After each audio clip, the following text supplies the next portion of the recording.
Hey, welcome! Today we're diving into something huge, Greek philosophy. And look, this isn't just some dusty history lesson. This is the story of a revolutionary idea. The idea that literally taught the Western world how to think. So let's get right into it. Okay, so put yourself back in ancient Greece for a second. There's a massive storm brewing. Lightning is crashing down all around you. What's causing it? Well, before philosophy came along, the answer was pretty simple, but it wasn't exactly rational. And this right here is the moment everything changed. On the one hand, you've got mythology. Things happen because, well, the gods are angry. But then, on the other hand, you have this brand new way of thinking.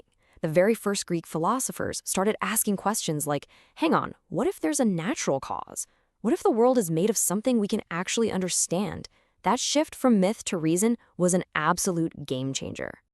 So where did this spark come from? It all started with a group of thinkers we call the Pre-Socratics.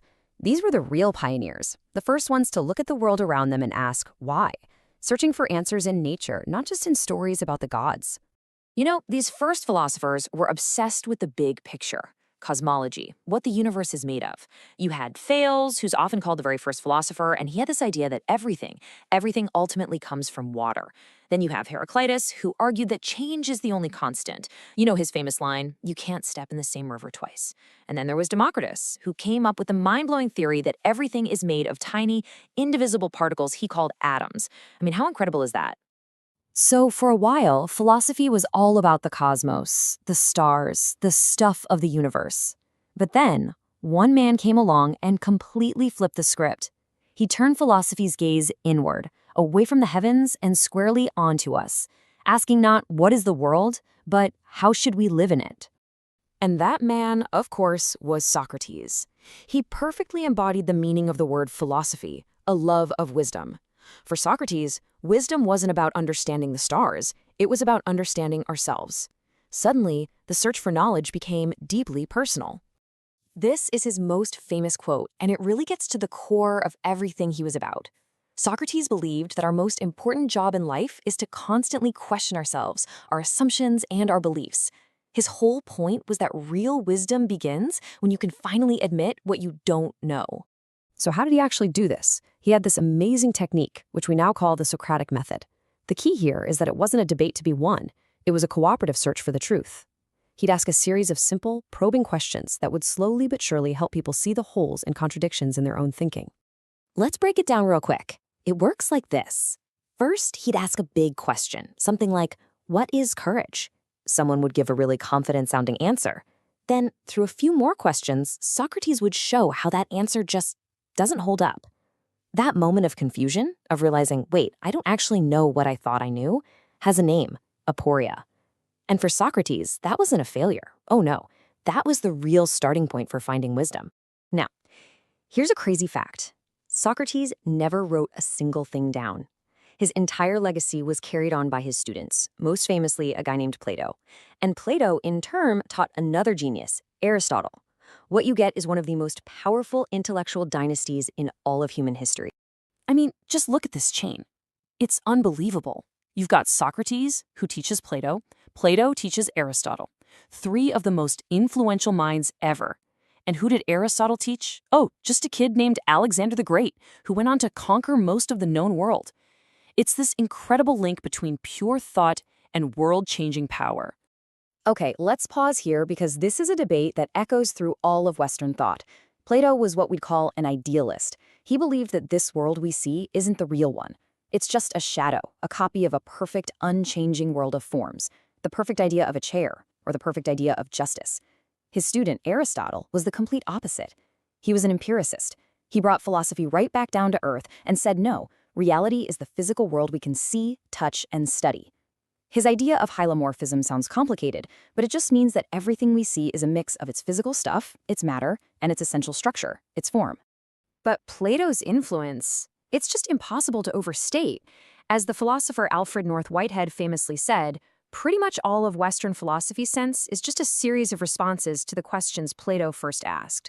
He literally set the terms of the conversation for the next 2,000 years. So after these titans, philosophy started to shift again. This was the Hellenistic period, a time when the old Greek city-states were crumbling and being absorbed into huge, chaotic empires. people felt kind of small and powerless, so philosophy became much more personal. The big question wasn't just, what is reality? It became, how can I find happiness and peace in this crazy world? This fantastic quote from Epicurus really captures the heart of his thinking. Now, we tend to misuse the word Epicurean today to mean, luxury and indulgence, but that's not at all what he taught. For Epicurus, the good life was about appreciating simple pleasures, surrounding yourself with good friends, and freeing yourself from fear. And the ultimate goal for the Epicureans was to reach a state called ataraxia. It's this deep, profound sense of tranquility, a life free from anxiety and distress, especially the fear of death and meddling gods. It's about finding a stable, inner peace. Now, on the other side of things, you had another major school, Stoicism. And this quote from the Roman Stoic Seneca really nails their perspective. The Stoics were all about building mental resilience. Their big idea was that it's not external events that cause us to suffer, but our own judgments about those events. And this slide shows you their secret weapon, the dichotomy of control. It's so simple, yet so powerful. The Stoics said, look, most of life is completely outside of your control. What other people think, whether you get sick, the weather, trying to control those things will only make you miserable. The only things you truly have control over are your own thoughts, your judgments, and your actions. So if you want peace, that's where you have to focus all your energy. Okay, so we've just done a whirlwind tour of some very old ideas. But the real question is, why should any of us care about this today? Well, it matters because these ideas never really went away. They quietly built the very foundations of the world we live in right now. Seriously, their legacy is everywhere you look. Aristotle's rigorous system of logic, that paved the way for the scientific method. The Socratic method of questioning, it's still the core of legal education today. Plato's ideas about a just society, they're still debated in every political science class. The Stoic idea of changing your judgments to change your feelings, that is the direct ancestor of cognitive behavioral therapy, or CBT. And Democritus's wild idea about atoms, well, that one turned out to be pretty spot on. But if there's one thing to take away from all of this, it's this. The greatest gift from the ancient Greeks wasn't a set of answers. It was a process, a method. They gave us the toolkit for how to reason, how to think critically, and how to examine our own lives. And that's a toolkit we still use every single day. So, I'll leave you with a question. After this tour, which school of thought resonates with you? Are you more of a Plato, believing in a higher reality? An Aristotle, focused on the observable world? Or maybe you seek the tranquility of an Epicurean, or the resilience of a Stoic? The ideas might be ancient, but the questions? They're absolutely timeless.